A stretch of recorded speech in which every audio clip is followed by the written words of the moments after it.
इसे स्वतंत्र भारत का सबसे बड़ा विश्वासघात कहा जाए तो गलत नहीं होगा।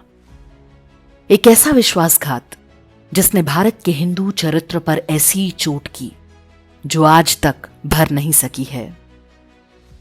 देश में आज जब विघटनकारी शक्तियां सिर उठा रही हैं, स्वायत्तता के नाम पर भारत को बांटने के षड्यंत्र रचे जा रहे हैं, हमें इस विश्वासघात के बारे में जानना चाहिए। वो भारत की स्वतंत्रता का समय था। अंग्रेज जाने लगे तो पता चला कि भारत में कुल लगभग 565 रियासतों का शासन अभी चल रहा है। इन रियासतों के अपने राजा थे। औपनिवेशिक काल में उन्होंने किसी प्रकार अपना अस्तित्व बचाया था। जब तक संभव हुआ उन्होंने संघर्ष किया। जब नहीं हो सका तो अधीनता स्वीकार करके अपने राज्य के हितों और सम्मान को सुरक्षित करने का यथासंभव प्रयास किया। 565 में से सबसे अधिक लगभग 220 रियासतें राजपूत राजाओं की थीं। उनके बाद मराठा, जाट, सिख और मुस्लिम राजाओं की संख्या आती है। ऐसी रियासतों की भी अच्छी खासी संख्या थी जहां उन जातियों का शासन था जो आज स्वयं को दलित, शोषित या पिछड़ा बताने की होड़ में हैं। लगभग सभी हिंदू जातियों के राजा भारतीय संघ में विलय के लिए सहमत थे। हालांकि गांधी नेहरू की नीतियों के कारण उनके मन में कुछ संदेह अवश्य थे। इसलिए सभी राजा अपने धर्म, संस्कृति, परंपराओं और प्रजा के आर्थिक हितों के संरक्षण का आश्वासन चाहते थे।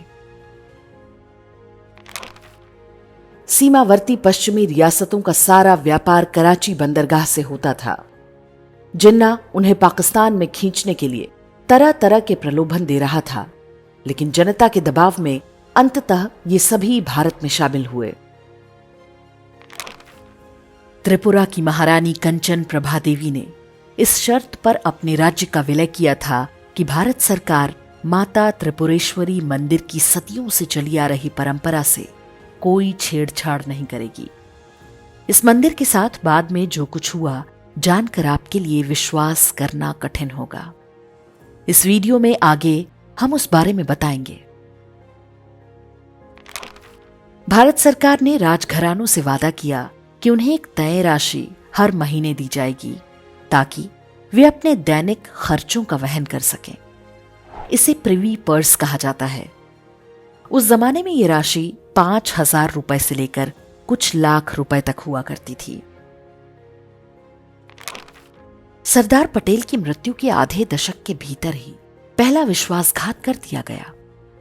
प्रधानमंत्री जवाहरलाल नेहरू ने लाइसेंस परमिट कोटा की व्यवस्था लागू करके रियासतों की पूरी अर्थव्यवस्था को नष्ट कर दिया।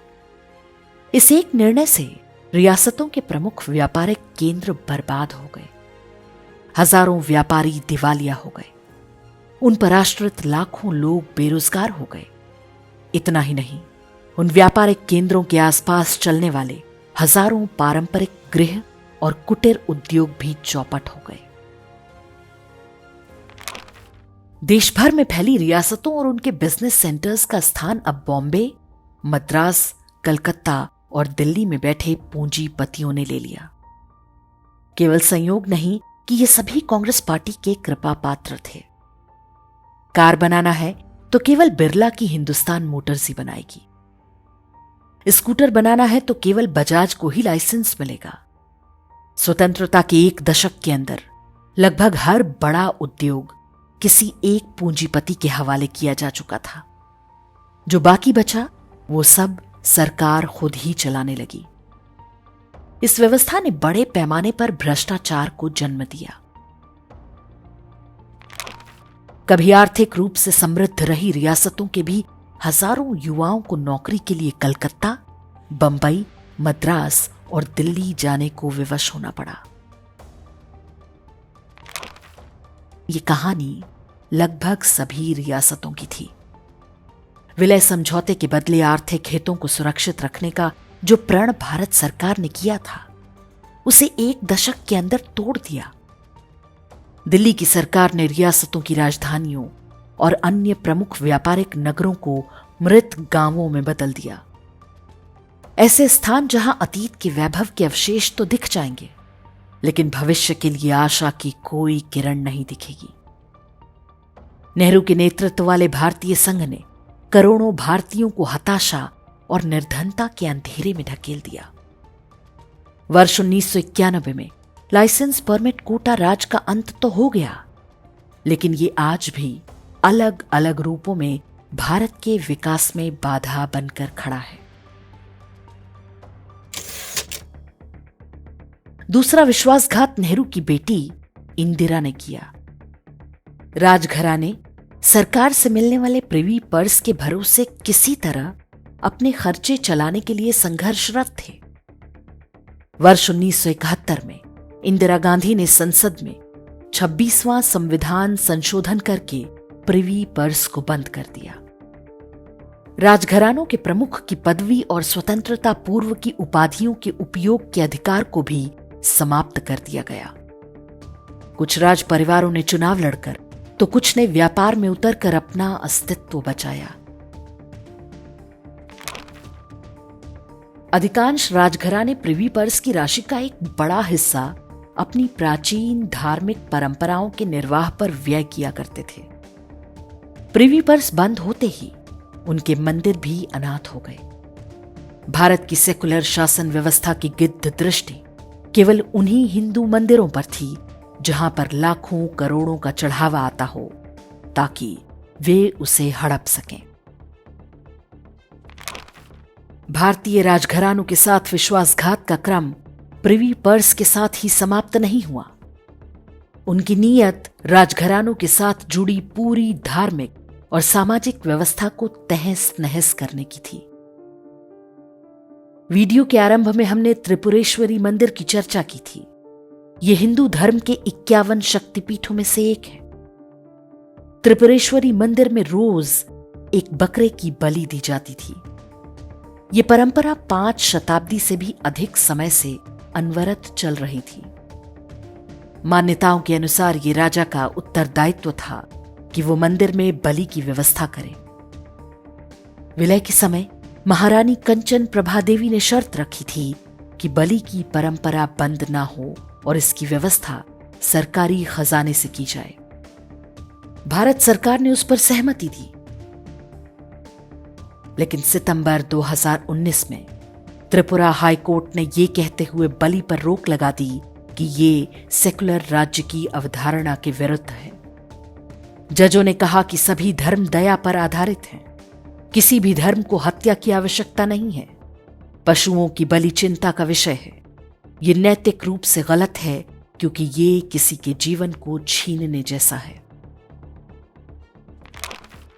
मामला हिंदू मंदिर में एक बकरे की बलि का था तो जज साहबों ने खूब लेक्चर दिया। लेकिन जब बकरीद पर लाखों पशु क्रूरता के साथ मारे जाते हैं तो इसी न्यायपालिका का कंठ सूख जाता है।